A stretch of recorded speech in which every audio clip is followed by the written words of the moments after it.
Isso daí é uma pergunta muito interessante mesmo. Mesmo que fosse uma empresa, mesmo que o dinheiro fosse do Daniel Vorcaro, que não era, né? Era o dinheiro roubado. Sim. Ia ser estranho, né? Mesmo que fosse uma empresa que vende muito cachorro-quente mesmo, e o cara é bilionário, e ele escolheu pegar o dinheiro que ele vendeu muito cachorro-quente mesmo e entregar pra fazer um filme. Por quê? Elas não têm nenhum sentido. É óbvio que, assim, vamos pegar. Todo mundo, inclusive os bolsonaristas, de maneira correta, estava falando, pô, você acha correto a mulher do Alexandre de Moraes tem um contrato de 130 milhões de assessoria jurídica. Uhum. Todo mundo, de maneira muito correta, falou, obviamente, ele está pagando por outra coisa. Perfeito. Né? Porque não tem nenhum sentido. O valor não bate, não é o valor de mercado, não, nada. Todo mundo sabe, beleza. Por que essa mesma lógica não se aplica ao contrário do Dark Horse? Vamos botar aqui, o Guido Mantega tinha um contrato milionário com o Banco Master de assessoria jurídica, assessoria econômica. Ele era um consultor econômico. Eu não sei se era de 1 milhão por mês, era um valor muito alto. Pessoal no Google, dê um Google aí, vocês vão checar, um valor altíssimo. Obviamente que não era para ter a assessoria do Guido Mantega, que foi um péssimo ministro da Fazenda. Óbvio que era para o Guido Mantega abrir portas no governo Lula. Tanto que abriu. E o Vorcaro teve reuniões com o Lula. Então, poxa, se a gente tá falando que essa lógica funciona com o Lula, se essa lógica funciona com o Xandão, não vai funcionar com o Flávio? Ah, não, com o Flávio foi um filme. Ah, para, sabe? É tipo, pô... É da raiva, porque se for pegar pros lulistas, e entra eles aí, eles vão falar que com o do Guido Mantega tá ok. Não, pô, o Guido Mantega é um baita cara. Faz sentido você ter um contrato de, sei lá, 1 milhão por mês. Eu não sei o valor. Ou é meio milhão, ou é 1 milhão por mês com o Guido Mantega. Pô, não faz sentido. Tem o do Lewandowski, ministro da Justiça do Lula. Tinha um contrato, acho que de 300 pau por mês. Outro que tinha um contrato, a mulher do senador Jacques Wagner, do PT da Bahia, também tinha um contrato com, assim, uma fortuna com o Banco Master. Ah, entendi. Então pro petista, o problema é só o Dark Horse.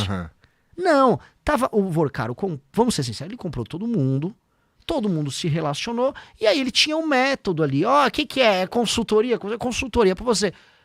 É um filme, é isso aí, faz um filme aí. Tá legal, tá fazendo filme. E ele tava na egotrip, que a gente nunca pode esquecer o fator B, que é o fator burrice, e o fator E, que é o fator ego. O Vorcaro, imagina assim, pô, eu tô comprando até ministro do Supremo. Dane-se, aqui não vai acontecer nada. Só toca a máquina. E o próprio Vorcaro tava com plano também de montar um grupo de mídia.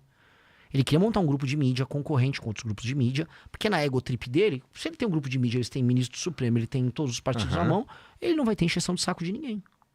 O cara, ele só queria ficar em paz. Ele só não queria briga com ninguém. Cara... Só queria umas pelelecas. Ele queria a peleleca branca dele lá. Céu, cara. Isso tudo é muita... Mas, ó, você acha que a gente corre o risco de ter Bom, tem algumas coisas pra gente falar sobre isso ainda. Por exemplo, tu viu a fotinha do Vorcaro com o Ciro Nogueira? Vi, maravilhosa. Lindo, fofo, né, cara? Os caras foram passear. Eu não sei, não é Não sei, eles foram esquiar. É isso aí, porque esse lugar, até eu dei um RT num jornalista que eu gosto, que é o Chalders, que é um lugar na Suíça, ou na França. Eu acho que é nos Alpes franceses. O pessoal da produção puder ver, acho que chama Courchevel, não sei como é que fala. O lance é, essa galera toda vai pra lá. Todos os políticos ladrões bregas vão esquiar lá, porque é tipo um trademark. Ok, fixou um político corrupto, eu vou para esse lugar esquiar e encontrar outros políticos corruptos esquiando ali. Então é um padrão. E, sabe, é tão óbvio que eles iam pra lá. E aí a foto lá, e aí você pega, que é a cara do Brasil, né? A mensagem do Ciro Nogueira pro Vorcaro, com, assim, pra mim ajudar, sabe, é tudo... Assim, é um português, é um cara rude, é um cara animalesco no trato, é um jegue. E o cara, sabe, movendo bilhões. Não, eu vou esquiar aqui, ó. Olha, não, porque pra mim, não sei o quê. Sabe, pra mim ver isso aí pra você. Sabe, um português tosco, mas aí ele tem que estar na Suíça com o português tosco dele. Isso é tão rude, cara. Isso é tão, assim... A existência dessa classe política vagabunda é uma tapa na cara tão grande, sabe, um moleque que tá estudando agora pra passar numa faculdade e quer ter um emprego sério. É um tapa na cara mesmo. De você que quer ter excelência na vida, que você quer trampar, você quer construir algo sério. Você sabe que quem te administra é esse tipo de gente. É um analfabeto ladrão. E é sempre esse padrão, é um cara burro, rude, mas ele é bom de negócio. E o tipo de negócio dele consiste em ser corrupto e ganhar dinheiro às custas de outras pessoas, que é a massa da população, que não consegue se defender. Isso dá muita raiva. Isso dá muita raiva. É uma raiva colossal. Isso dá pra mim dá raiva física, cara. É um ódio. E não um ódio tipo, eu odeio essa corrupção. Eu odeio mais a breguice deles do que o fato deles serem ladrões. Eu odeio assim, povo. Mesmo assim, roubou tanto pra isso, cara. Você roubou tanto pra isso. Nem pra ser um puta de um bandido. Você é um bandido merda, cara.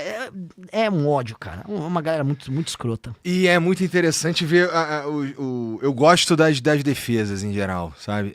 Que nem eu tô até agora, inclusive, tentando entender, como todos nós, na verdade, por que diabos, ou qual que era mesmo o valor, ou por que se pagava o valor pra esposa do Alexandre de Moraes lá, entendeu? Do escritório lá que ela recebia. Porque pra mim, cara, eu já te falei, isso é uma questão muito, muito séria, a gente não confiar em quem a gente percebe como justiça, sabe? Sim. Então assim, imagina que alguém fez um mal feito contra você, você vai recorrer à justiça, né? Se você não confia na justiça, como é que tu vai confiar naquele julgamento? Né? Se o cara que deveria estar me dizendo se uma coisa é constitucional ou não, está envolvido num escândalo que ele não explica pra gente o que eu vou ficar aqui achando que ele é corrupto, né? Eu não queria achar que a gente tem ministros do Supremo Tribunal Federal que poderiam correr o risco de ser corruptos, tá entendendo? Uhum. Eu queria entender e uma explicação. E como eu te falei, provavelmente já também, não estamos falando de um cara que não é midiático, né? Estamos falando de um cara que é bem midiático. Sim. Cara... Sim. Fala, tem opiniões, livros publicados, quer palestrar em tudo quanto é canto. Então acho que a minha principal... Você estava falando de que te dá raiva. Acho que a coisa para mim mais chata desse escândalo inteiro é esse silêncio específico, tá? Porque como cara, que um bolsonarista vai confiar que o julgamento do Bolsonaro foi honesto? Não, ele não vai, mas eu acho que todo mundo trabalhou muito pra gente chegar nesse estado de coisas. Que é o... É muito difícil. Assim, a democracia, né, é um regime muito... A beleza da democracia é a possibilidade de troca de poder. Uhum. Dito isso, ela tem muitos defeitos. Se eu for voltar lá para Aristóteles, assim, é um regime cheio de problemas. Ele acaba, vamos dizer, ela acaba privilegiando comunicadores malandros. Uhum. Tem muito problema a democracia. E a democracia só pode existir em um regime profundamente republicano. Por isso que a gente, antes de ser uma democracia, a gente é uma república. E a ideia de república existe uma coisa pública, um desejo público de que aquelas pessoas que vivem naquele território, que falam aquela língua, elas querem construir algo e tem um sistema de valores bem claro que todo mundo concorda. Elas têm uma espécie de um contrato. Esse contrato, posso voltar para leis das 12 tábuas, eu posso ir pro Magna Carta na Inglaterra, eu posso ir pra Constituição Americana. Você tem meio que um contrato geral em que esses valores estão muito claros e que ninguém vai passar por cima desses valores. Aqui no Brasil não existe esse contrato.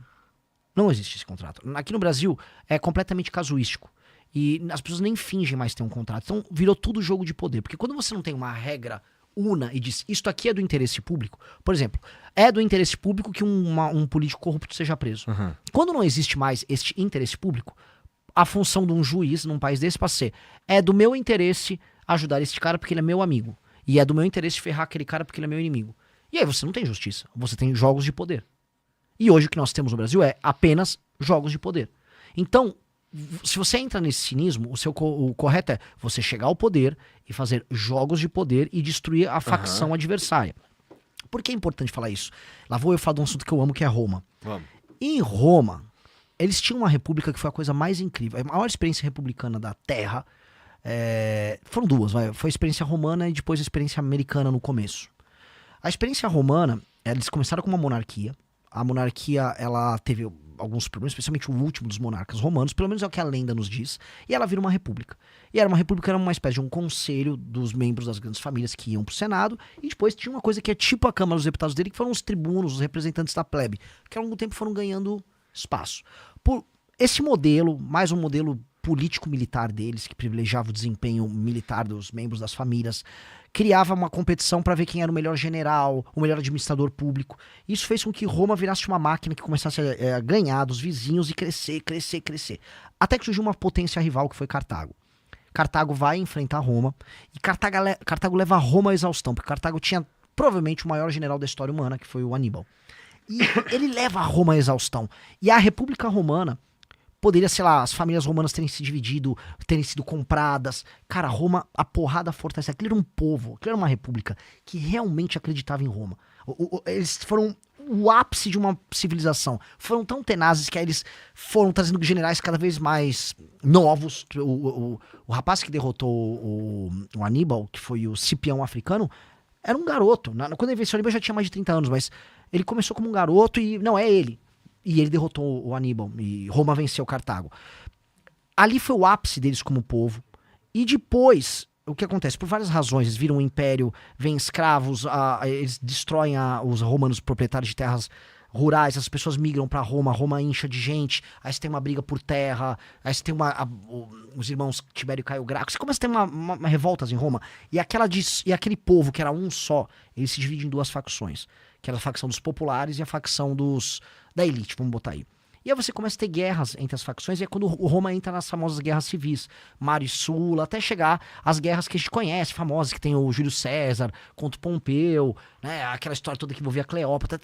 Como isso se resolveu? O Júlio César ganhou a guerra faccional. Ele venceu a guerra, e ele fala assim, a gente precisa restituir a ideia de uma Roma una.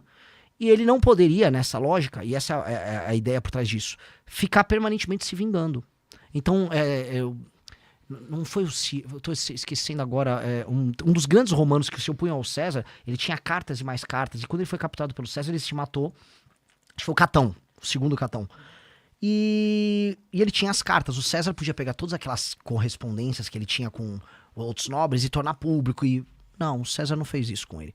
O César se tornou um líder único em Roma ali, e ele falou, vamos restituir Roma. O César morre, ele é morto no Senado, e aí assume o Augusto, Otávio Augusto, que se torna imperador, e aí a Roma entra num outro período de calmaria. O pior momento de Roma, se você olhar direitinho, foi esse momento pré-César, quando todo mundo só pensava, não havia mais uma regra una, era todo mundo contra todo mundo, legião romana atacando legião romana. Não é isso que a gente está vivendo hoje no Brasil? Não existe um sentimento de Brasil, e hoje eu sou com o PT, eu sou Bolsonaro, eu quero destruir você, eu quero destruir... Cara, precisa chegar alguém no poder e vai fazer assim, acabou a guerra, vamos parar essa bagaça. Por exemplo, eu quero chegar ao poder, eu quero virar pra um cara de esquerda, eu não quero te destruir, eu quero ver como você vai ser útil no nosso projeto. Mas você não gosta de mim? Eu sei que você não vai gostar de mim, a sua função eventualmente não é gostar de mim, mas esse projeto meu aqui você vai gostar. E assim, vamos tocar essa coisa, eu não vou perseguir você se tiver uma opinião diferente da minha. Mas assim, acabou essa droga. Vamos trabalhar direito. Todo mundo concorda aqui que o Brasil tem terras raras, isso pode ser uma oportunidade pro Brasil ser uma baita de uma nação. Vamos nessa linha. Bolsonaro, eu sei que vocês me odeiam. Vocês são vocês são pró-mercado, vamos tocar uma agenda pró-mercado aqui? Alguém tem que vencer a guerra, que é agora vencer as eleições, e não se vingar. Porque todo mundo sabe que é uma guerra que um quer se vingar contra o outro. Nós não temos que ir pra vingança. E nós temos uma beleza no jogo, que nós temos um outro inimigo pra derrotar. Nós temos o crime organizado agora pra derrotar. Vamos botar o Brasil em guerra contra o crime organizado no ano que vem? Vamos permitir que a pessoa ande na rua com o celular na mão e não seja assaltada? Olha que revolução. O dia que uma moça... Veja só a Revolução Brasileira. Olha como nós estamos atrás. Se conseguimos ano que vem que uma pessoa consiga comprar um celular sem ficar endividada, ela conseguiu comprar o celular num preço justo, e depois ela andou na cidade dela sem roubarem o celular dela, o Brasil já melhorou 10.000%. Porque a pessoa foi capaz de comprar o celular sem se endividar, e ela conseguiu não ser roubada. Nossa! Cara, o primeiro presidente que entregar isso já é uma revolução. E eu quero fazer isso. Eu não quero me vingar do cara A, B ou C. Eu só não quero ser otário também, do tipo, eu vou começar a tocar esse programa, mas eu sou sabotado. Se vier me sabotar, aí eu vou pro pau também. Mas eu não tô procurando dividida. E eu acho que as pessoas precisam entender que é este o momento que nós estamos e é isso que nós precisamos já. Urgentemente. É isso, o Brasil precisa disso. Nada além disso. É o fim das guerras faccionais, fim dessa briga que nós temos entre a direita e a esquerda, centrão, com blá, blá, blá. Teve uma parada, Júnior... Júnior... Chama de Júnior. Sei lá. É que você tem o Junito que faz live comigo. E eu falo, nossa, eu tô ficando realmente maluco. E ele é barbudo que nem você. Eu que tomei tramal, não foi tu não. Pô. Quando eu faço as lives, eu faço... Ô Junito, tem um negócio, eu dialogo com o cara que é o operador. E eu te chamei, enfim. Tá bom.